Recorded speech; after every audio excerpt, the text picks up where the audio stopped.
Hi, I'm making this video to show you how I made this measuring stick. The reason I made this versus buying one is they seem to be awfully expensive. $20 was the cheapest one I could find on Amazon, and there was one for 50 bucks made out of a carbon fiber rod that seemed awfully expensive for something that might get stepped on or lost out in the woods. Anyhow, what I did is I didn't have a magnet like this one, and I think the best thing I can give you if you're making your own is that you don't want a magnet that's got too much power. In this case, this one's rated at 40 pounds. It's 25 millimeters, which is about an inch across. And if you go, I have one that's 130 pounds. It's 2 inches. It basically, when I put it on to the chainsaw, it takes 2 hands and a tool to pry it off. So you don't want that. You want to, of course, be able to, you want it to stick and not move up into the chain or down into the chain, and you want to be able to move it, of course, back and forth, once, depending on which way you're going down the log to measure your firewood. I'm not a commercial firewood cutter, but this is a 16 inches, because my stove likes 16-inch wood. And this particular magnet has a screw countersunk. For a countersunk screw like this, I wanted, as you can see, it comes with this little ring and probably a number 6 or 8 screw in it, and I wanted a little bigger screw, so I got some 1024 24 threads per inch countersunk screw. And what you'll need, and if you're into archery but you weren't in archery in the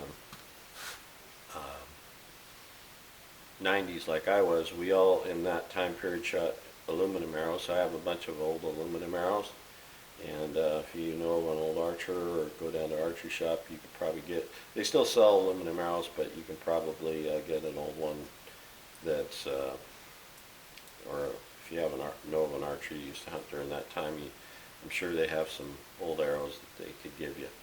Anyhow, you'll need an arrow, of course, and this particular one is rated or is sized at 2315. That means it's, if you look at the side of the arrow on the cresting, it'll say 2315. That means it's 23/64 in diameter and 15 thousandths of an inch thickness.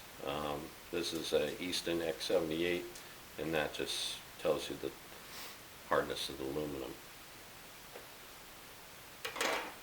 Okay, so this is there I cut it off of, and you'll need to get 2 inserts, aluminum inserts. These go in the ends of the arrows for screwing in your target tip or broadhead tip, and you'll need 2 of them. Again, I didn't want to use the smaller diameter. You could get screws that, you know, fit right in there. They're already tapped, but they're like a number 6 size. I wanted a little bigger, so I drilled them out to a size 10 and tapped them to 1024. You'll also need a panhead screw. This is with a washer. Both of them need to be at least 1.25 inches long. And then you'll need some hot melt glue to glue the insert in. And then I also put some on the screw and screwed it in because I didn't want this to come undone on both sides. Now this piece here You can make this out of different material. You can have a straight piece. This is, of course, round. I just cut it with a hole saw, you know, and when I screwed it in, I didn't screw it in tight.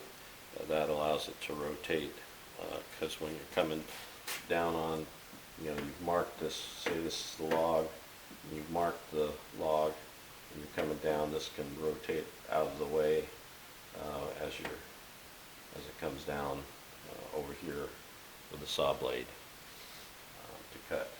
So again, I know what I wanted to say. This is material is from IBC tote bladder. A lot of you firewood cutters are familiar with that. It's so that's where I got my 1/8 inch plastic. I didn't want to use polycarbonate plastic because that would crack or be too hard. So anyhow, I hope this is of some help to you. Maybe you have some suggestions or comments. Please add those below, and if hopefully you like this video, please hit the like if you did. I'd appreciate it. I am not making money in any way on this, so